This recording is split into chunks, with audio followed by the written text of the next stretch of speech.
On December 7, 1941, a single attack changed the course of human history.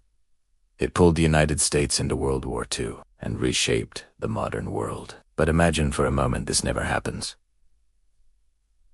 No explosions in Pearl Harbor, no burning battleships, no immediate American entry into the war. What if Japan never attacked Pearl Harbor? By 1941, the world was already on fire. Nazi Germany dominated Europe. Britain stood alone, a final bastion against tyranny. And in Asia, Imperial Japan was expanding rapidly, occupying large parts of China and Southeast Asia.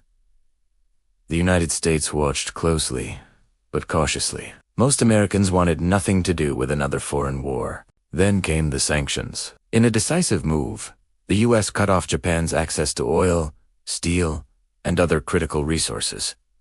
Japan suddenly had fuel for less than 2 years. Its war machine was grinding to a halt. War with America or surrender seemed inevitable. Japan's leaders faced an impossible choice: back down and lose their empire, or risk everything on a single, desperate gamble. In real history, Japan chose the gamble. The plan was audacious.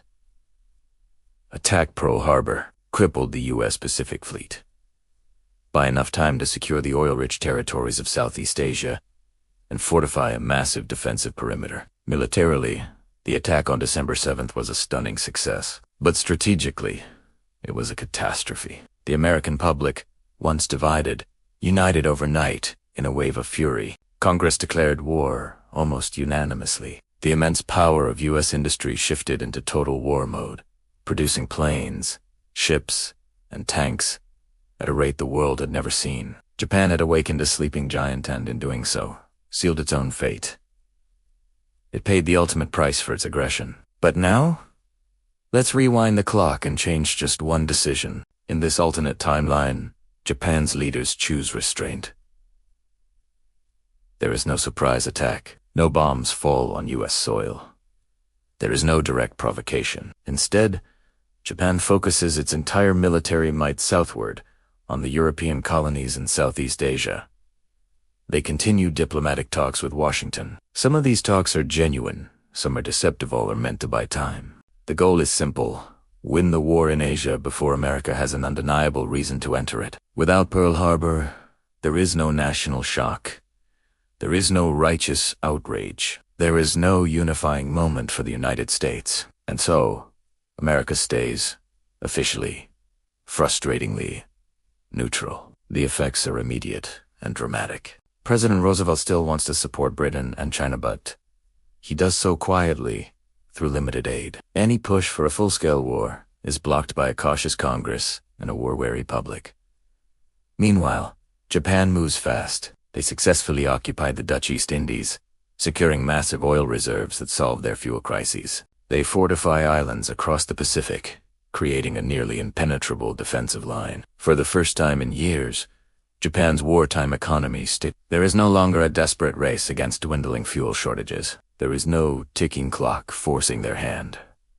Japan becomes entrenched, not reckless. It has the resources to play a long game. This shift creates a very different World War II. In Europe, the consequences are profound. Without millions of American troops landing in Africa and France, Germany faces no Western invasion.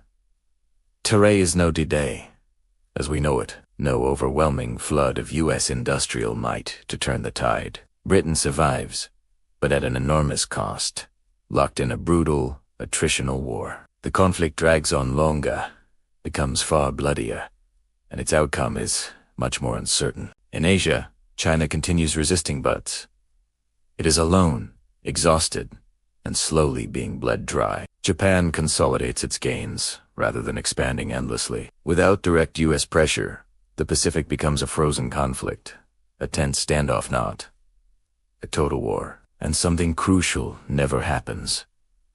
The Manhattan Project, the race to build the atomic bomb, never accelerates to the frantic pace it did in our timeline. By the late 1940s, the world looks completely different. Japan is the undisputed dominant power in East Asia.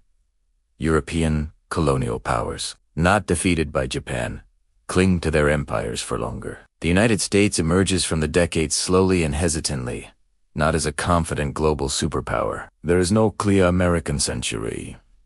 The Cold War, if it happens at all, may never take the shape we know. Perhaps it begins decades later, with different players and different rules.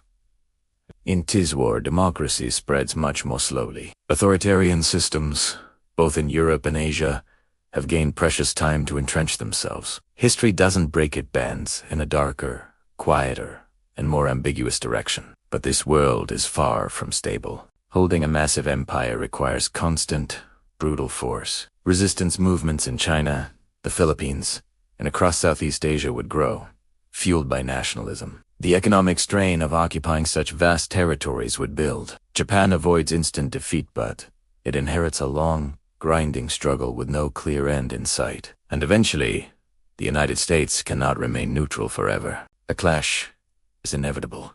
The question isn't if America enters the war. It's when and under what circumstances. Pearl Harbor didn't just start America's war. It also gave the nation a moral clarity and unity that made its eventual victory almost inevitable. By avoiding Pearl Harbor, Japan might have avoided nuclear devastation. It might have held on to its power for much longer, and it would have completely changed the balance of power in the 20th century. But history has a cruel irony. The very attack that doomed Japan to a swift and total defeat also may have spared the world from a much longer, more uncertain, and potentially even more destructive global struggle. A quick, decisive war was replaced with a long, simmering conflict. So here is the question that history never had to answer. Would the world today be more peaceful or far more dangerous if Japan had never attacked Pearl Harbor? Let me know your thoughts in the comments. Thanks for watching, and don't forget to subscribe for more journeys into What If.